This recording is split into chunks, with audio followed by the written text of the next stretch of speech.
Alors ici, si vous vous posez des questions, il faut aller au micro pour que les collègues de Trois-Rivières entendent. Moi, allô, bonjour. Oui, bonjour Isabelle. Isabelle Duchesnier, je suis adjointe à la vie étudiante. Il m'arrive d'avoir des courriels d'étudiants qui ont une super idée de partir en stage puis doivent partir dans un mois. Ça a été dit, là, je vais le répéter, je vais le souligner, caractère gras, néon, ça flash. Dès que vous pensez peut-être être intéressé à un stage, vous allez tout de suite sur le site Internet de la faculté, tout de suite sur le site Internet de la Maison internationale. La Maison internationale, c'est votre bureau d'étudiants ici à l'Université de Montréal avec des conseillers qui sont payés par vos frais afférents. Puis vous allez tout de suite sur le site de Logique. Une fois que vous aurez lu tout ça, là, vous allez voir que ça prend du temps, puis vous allez savoir comment faire vos démarches. Mais s'il vous plaît, commencez par ça, parce que déjà, vous allez savoir combien de temps, combien de sous vous pouvez avoir, puis comment ça marche. Puis vous allez savoir comment faire vos démarches, comment écrire vos courriels, puis à qui vous les envoyez. Ça, c'était mon gros message de l'année. Merci.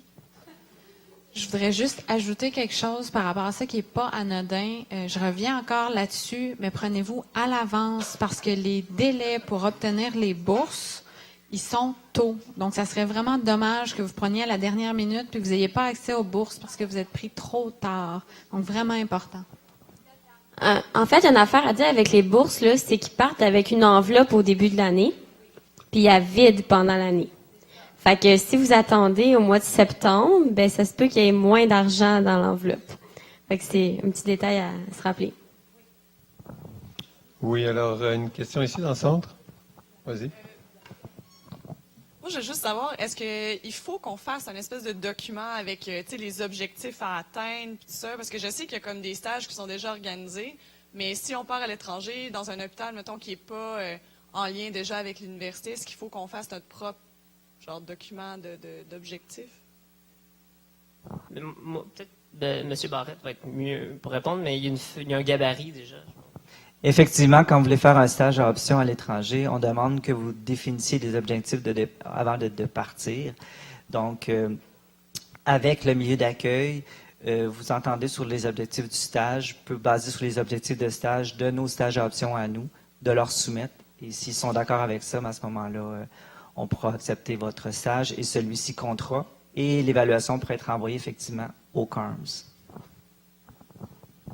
Moi, personnellement, j'avais envoyé les objectifs de stage de l'université dans laquelle j'allais. Fait que sur le site, pas mal sur toutes les universités, là, on peut trouver la liste de stages à option avec les objectifs. Puis c'est à peu près les mêmes objectifs qu'ici en cardio, par exemple. Oui, alors, Marie-Rose. Rosemary. Rosemary, excuse-moi. Je suis dyslexique des fois. Excuse-moi, Rosemary. J'avais une question dans le fond. Je sais qu'il y a des premières, mais est-ce que je vais poser un petit peu la question pour les deuxièmes ou les premières qui vont vouloir le faire? Dans le fond, dans leur été entre les deux externats, là, qu'est-ce que vous suggérez comme style de stage? Est-ce que vous pensez que là, vous dites que c'est une bonne introduction? Est-ce que ça va être trop de base par rapport à la demande qu'ils ont pour les externes étrangers? Est-ce que ça va être trop de base si on fait ça dans notre moitié d'externat à nous ou ça va être approprié? Puis est-ce que vous suggérez des milieux particuliers comme la cardio, de la néphro ou juste un stage de mille-femmes ou... Moi, je peux parler pour moi. Moi, je trouve que c'est une bonne introduction juste en général, juste au fonctionnement, mais je pense que c'est très milieu dépendant. Là. Je veux dire, on a eu 4 exemples quand même assez différents de ce qu'on a vécu. Par rapport aux intérêts, moi, je pense que vous devriez choisir quelque chose qui vous intéresse, peut-être parce que en fait, à l'externat, on n'a pas beaucoup de stages options, puis c'est un peu jongler un peu pour savoir qu'est-ce qu'on aime, puis qu'est-ce qu'on veut avoir, puis il faut comme appliquer 6 mois à l'avance, tout ça. Fait que peut-être mettons quelque chose que vous n'êtes pas certain d'aimer, faites un stage là-dedans, puis là, ça va vous donner une information à savoir si vous voulez prendre d'autres stages là-dedans pour finalement appliquer là-dedans. Ou moi, je pense que dans ce sens-là, c'est une bonne idée de le faire avant l'externat, puis de le faire en HP.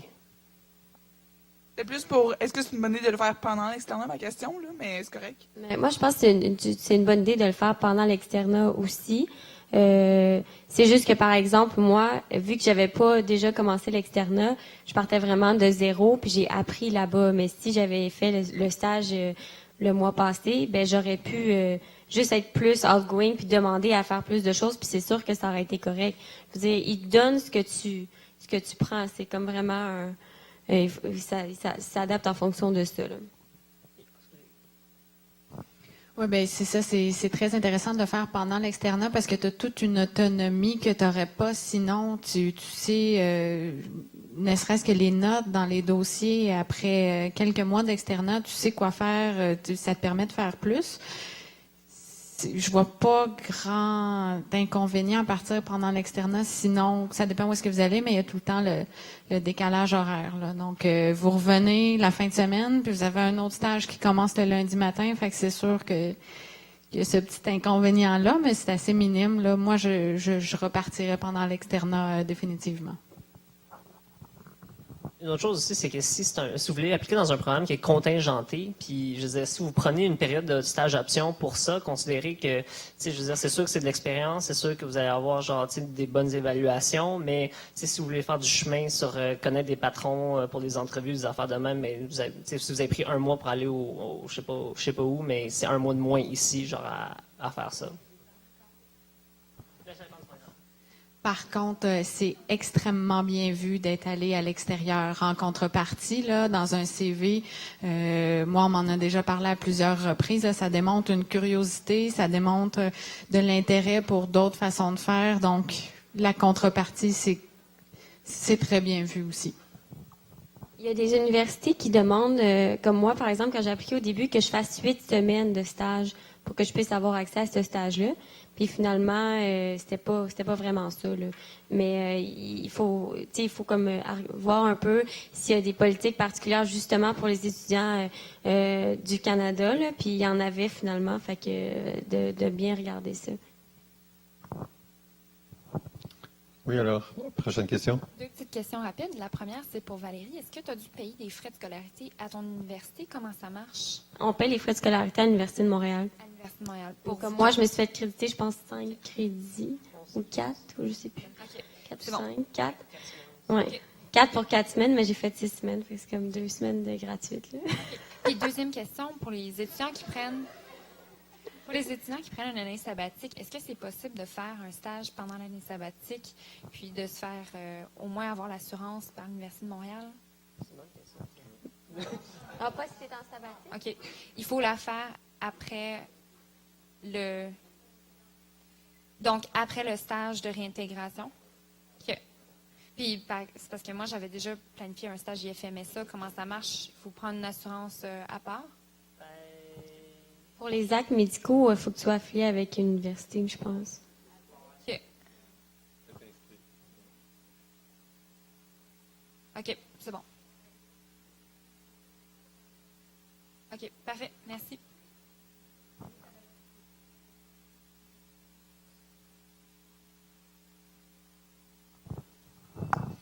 Oui, une question ici. Juste 2 questions de logistique. La première par rapport au visa, surtout par exemple dans le cas du Brésil. Est-ce que c'est des visas touristiques, étudiants, de travail, ou est-ce qu'il y a des visas spéciaux? Puis la deuxième question, c'est par rapport aux semaines. Je sais qu'il y a certains pays ou certains hôpitaux ou certaines universités qui demandent, qui eux aussi ils ont des systèmes de semaines, puis ils veulent absolument qu'un stage en telle discipline soit dans cette semaine. Puis si on le fait pendant l'externat, comment est-ce que ça collerait avec nos semaines à nous? Donc je ne sais pas si vous avez eu l'expérience, un de vous 4. Pour les semaines, je peux pas répondre, là. Moi, c'était très facile, là. Mais pour le visa brésilien, mais ça, c'était très complexe, au contraire, là. Il fallait aller sur le site Internet. Il y avait comme des problèmes aussi avec les sites Internet. C'était vraiment complexe, puis il fallait s'y prendre environ, je pense, au moins un bon 4 mois d'avance, là. Puis c'était un visa de travail temporaire, je pense, ou c'était visa étudiant dans mon cas. Ouais, c'était un visa étudiant. Puis c'était différent comme démarche que le visa de tourisme. Il fallait que nous aussi, il a fallu qu'il y ait une lettre qui soit signée puis qui soit envoyée par FedEx. En tout cas, ça a été compliqué, là. Fait que de se prendre d'avance, c'est un bon conseil encore. Ouais. Pour les semaines, j'aurais tendance à dire que ça ne te dérange pas. Mais moi, Je veux dire, négocier, là, je veux dire, comme l'Université McGill, des fois, ils disent, ils n'acceptent pas d'étudiants si ça tombe en dehors, puis tes appels, puis tu dis, ben là, c'est pas possible pour moi, puis ils vont t'arranger. Fait que je pense insister, puis au pire, sinon, coller vos blocs à options ensemble, comme ça, vous avez plus de jeux ou des trucs comme ça, là, mais je pense qu'il faut essayer, là. Oui, ici, dans le centre. question par rapport aux démarches à prendre pour les stages hors programme. Je sais que pour les deuxièmes, quand on a vu la rencontre sur l'externat, il y avait dans le fond des démarches à prendre par rapport à informer la faculté qu'on s'en allait. Puis si jamais on voulait qu'on faisait ça comme stage hors programme, on avait quand même un document d'évaluation à fournir à l'université qui nous accueillait. Donc, est-ce qu'il y a une date limite ou ça, c'est tout sur le portail que je peux trouver ça aussi? OK. Effectivement. Ouais. Fait que 31 mai pour la date limite, mais prends-toi d'avance parce que la partie la plus difficile, c'est qu'on track down, mettons tu t'en vas en Italie, là, c'est de track down la personne en Italie qui va t'évaluer pour qu'elle reçoive la feuille. Puis ça, c'est pas évident. Moi, j'étais chanceux parce qu'avec IFMSA, on a des coordinateurs locaux là-bas dans notre organisation qui s'occupent de comme faire tout ça. Fait que moi, j'avais rien à faire, mais je connais des collègues où il n'y avait pas ça. Fait que là, c'était vraiment un fouillis d'essayer d'appeler genre à l'hôpital là-bas puis s'assurer que la feuille s'est rendue, est signée, puis qu'elle est renvoyée à l'université. C'est ça qui prend le plus de temps, je pense. Fait que prends-toi d'avance pour ça. Puis, est-ce que juste pour ton expérience à toi, est-ce que c'est un désavantage de partir comme pré-externat puis d'avoir un stage qui est évalué, même si on n'a aucune expérience clinique? IMCDC, là, excusez. Ouais. Mais oui puis non, dans le sens que, tu sais, moi, j'ai une bonne évaluation parce que, tu sais, j'étudiais à chaque soir puis j'étais avec des externes 2, fait que la barre était haute aussi, mais je pense que si tu démontres de la motivation, tu démontres, genre, tu sais, de la débrouillardise puis un minimum de connaissances cliniques, je pense que la majorité des gens vont te donner une évaluation. Tu sais, ils vont pas te faire couler, là, ils n'ont aucun intérêt à te faire couler, puis ils vont donner des évaluations, tu sais, moyennes à élevées au moins. Fait que je pense que c'est un plus même de faire ça. OK, merci. Oui, une question? Moi, c'est un petit peu plus procédural. On n'a pas eu encore notre horaire d'externat. Si on compte le faire pendant l'externat, c'est quand qu'on s'y prend? C'est quand qu'il faut appliquer? À qui on envoie nos lettres de motivation? Comment ça fonctionne? Pascal a toutes les réponses. C'est sûr qu'il n'y a rien qui vous empêche de commencer vos démarches dès maintenant. Par contre, c'est sûr qu'il faut vraiment attendre votre horaire pour préciser la période où vous allez pouvoir partir. Mais ça s'en vient les horaires, là. Ça s'en vient très, très, très bientôt. Donc, pour l'instant, si on ne fait rien avant juin, là, ça, c'est correct. C'est-à-dire que pour l'été, ça va. Vous savez que vous êtes déjà vous serez en congé à partir du mois de juin. Mais pour le stage durant votre externat, effectivement, vous aurez vos horaires très, très, très bientôt. Oui. C'est ça.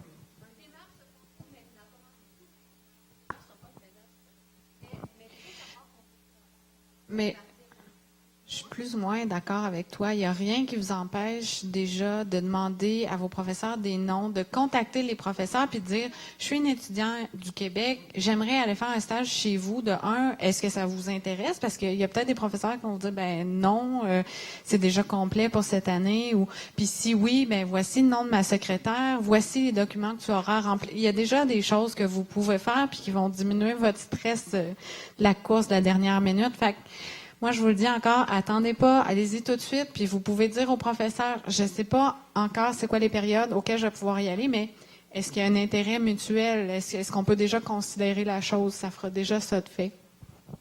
Juste par rapport aux bourses, là, est-ce qu'on s'y prend tout de suite, même si on ne sait pas quand on part? Parce que là, vous avez dit... Mais vous pourrez pas... Mais commencez déjà à chercher parce qu'il y a certaines bourses qui sont spécifiques à certains pays. Fait que commencez vos recherches, c'est pas du temps perdu. Vous allez déjà avoir ça de fait. Vous ne serez pas à la dernière minute à dire, bon, là, je pars au Japon. Qu'est-ce qui est disponible au Japon? Vous avez déjà une idée de où vous voulez aller, j'imagine. Donc, commencez tout de suite. Puis, vous allez les voir, les dates aussi. Donc, ça va vous permettre d'organiser un peu votre échéancier, puis de comment je dirais bien ça, de pas avoir toutes vos tâches à faire en même temps. Il y a des choses qu'on peut faire, comme il y a des lettres de motivation à écrire pour les bourses, puis ça peut s'écrire, même si on ne sait pas la période, puis c'est des choses que on peut s'avancer. Oui, ici une question, oui. J'ai quelques questions. Quand vous dites qu'on peut faire 2 stages à option, est-ce que c'est 2 stages de 2 semaines ou ça peut être 2 stages de 4 semaines?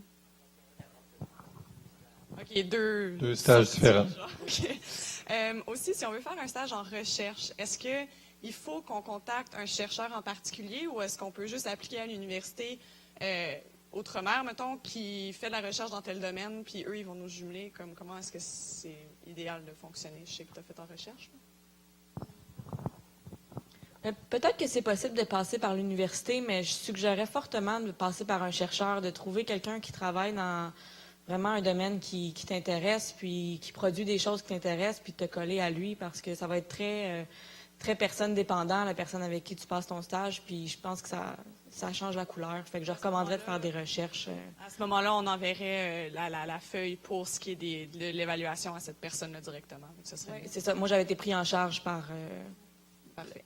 Puis dernière chose, est-ce que vous suggérez de faire des stages dans des domaines qui vous intéressent, comme c'est ça que vous aimeriez faire, ou est-ce que c'est plus comme c'est plus de partir à l'étranger, puis peut-être faire de quoi que qui ne t'intéresse pas nécessairement, ou est-ce que je sais pas comment. Je pense que la réponse est déjà dans la question, mais. Ben, je te suggère pas de faire un stage qui t'intéresse pas, de un. Puis, de deux, je veux dire, ça dépend de tes attentes. Je veux dire, si ça compte pour le CARM, puis ton évaluation, mais comme tu sais, c'est ça que tu vas te donner. Si tu veux faire un stage d'FMSA, puis juste, tu sais, je veux dire, voir un peu de la clinique, mais surtout passer du temps dans le pays, mais comme ça, c'est correct aussi. Mais je pense que l'important, c'est que tu définisses un peu pourquoi tu fais ton stage, puis dans le fond, choisir un stage en fonction de ça. Moi, je dirais qu'il n'y a vraiment pas beaucoup. Il n'y a pas tant de stages à option que ça. Là. Puis honnêtement, prenez pas des stages qui vous intéressent pas. Là. T'sais, allez dans quelque chose qui vous intéresse, puis au pire, vous en ferez un autre ici, là, si vous vous rendez compte que c'est votre passion. Là, mais vraiment, puis il y a moyen de faire un compromis entre un lieu où on peut avoir un stage intéressant, puis un pays intéressant aussi. Là. Je pense que les deux sont à considérer. Là. Peut-être par rapport à la recherche, il y a Jean-François Tanguay qui s'occupe de la recherche ici. Là, c'est peut-être quelqu'un qui pourrait être intéressant aussi de contacter, même si lui connaît des gens plus à l'Institut cardio en cardio, mais il y a certainement un réseau pour la recherche. Donc, Jean-François Tanguay, qui est le médecin qui s'occupe de la recherche. Oui, allez-y. J'avais une question par rapport... vous avez parlé du stage qui était d'à peu près 6 semaines. J'avais compris que les stages à option, c'était plus 4. Comment vous avez fait pour un peu genre les combiner, puis comment ça fonctionne? Oui, c'est hors programme, mais vous pouvez faire un 4+2 aussi. Là. Ici, c'est 2, 4, mais si on met un 4+2... Donc, il faut les mettre ensemble. Oui, c'est ça, si vous voulez faire un 6 semaines. Mais si c'est hors programme, mais de toute façon, donc ça n'a pas de problème. Moi, au Brésil, j'avais fait 6 semaines, puis j'ai fait compter pour un stage de 4 semaines, mais je pense que ces 2 semaines-là, dans le fond, je l'ai donné, c'était mon temps, c'était l'été, puis ça m'a permis peut-être justement il y avait beaucoup d'adaptations à faire, fait que c'était une période où j'étais pas productive, puis que c'était bon, là, que j'ai un 2 semaines tampon finalement, là, fait qu'on peut le faire comme ça. Oui? Par rapport à l'exposition, ça avait parlé quand même beaucoup. C'est vraiment très différent de ce que vous avez fait. Je me demandais par rapport à vos collègues qui étaient ici et qui ont fait des stages similaires à vous, est-ce que vous considérez que vous avez plus d'exposition, moins d'exposition? C'était vraiment similaire? Parce que j'ai entendu dire que certains stages, comme en France, dans certains endroits, c'était plus comme IMCDC. Fait que j'étais comme, ça m'inquiétait un peu par rapport à ça. Là. Tu parles en termes de ce qu'on fait ou tu parles en termes de les cas qu'on voit? Non, par rapport à ce que vous faites, en fait. Ah. Mais moi, comparé à des gens qui ont fait des stages à l'Institut de cardio, mettons, il y a des gens qui n'ont pas cardioversé de patients, mettons. Nous, on en faisait à chaque semaine, je sais pas. En plus, nous, on avait beaucoup de flexibilité, moi, où j'ai fait mon stage, puis j'ai vraiment l'impression d'avoir fait beaucoup comparé, mettons, à un stage de cardio que j'aurais pu faire ici. La seule chose, c'est que je peux pas toujours appliquer ce que j'ai appris là-bas ici, parce que c'est pas les mêmes guidelines européens puis nord-américains. Mais il y avait des midi-conférences, puis comme si tu demandais à faire les choses, ils te les faisaient faire. Fait que vraiment, moi, j'ai eu une exposition qui était quand même, je dirais, aussi bonne qu'ici. Puis, disons, moi, j'aimais moins être à l'étage. Je trouvais qu'il y avait moins d'enseignement, puis que c'était plus comme écrire des notes. Fait que j'ai décidé que j'allais aller faire 2 semaines aux soins, puis là, il y avait plus d'enseignement, puis c'était des cas plus lourds, c'était différent, là, mais c'est des soins, c'est des soins partout. Là. Rien à perdre, vraiment.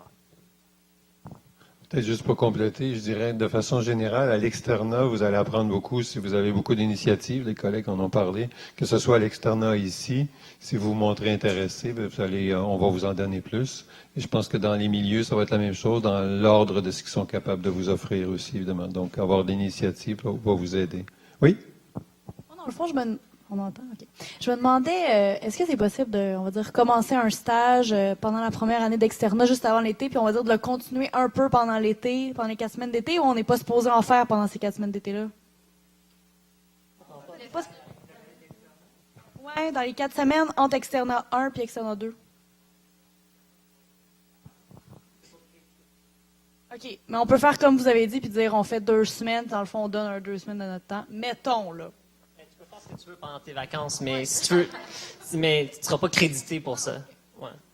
Mais je pense qu'il faut prendre des vacances. Quand même. Sinon, vous allez faire enligner 2 années de suite, donc c'est quand même assez exigeant. Je pense que c'est important de prendre des vacances aussi. Il nous avait dit dans la rencontre pré-externe, dans le fond, qu'on pouvait utiliser, dans le fond, mettons, on faisait un stage de 2 semaines, mais on pouvait le faire dans les 6 semaines si on avait un stage à option avant la période. Si c'était sa question.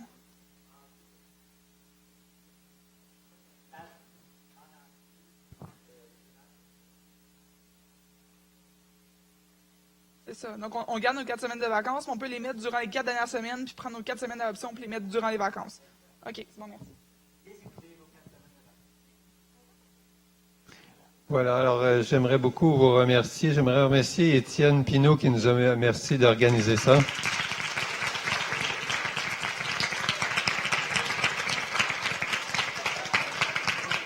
Je remercie Gabriel, Sophie, Valérie et Dat là, de leur présence.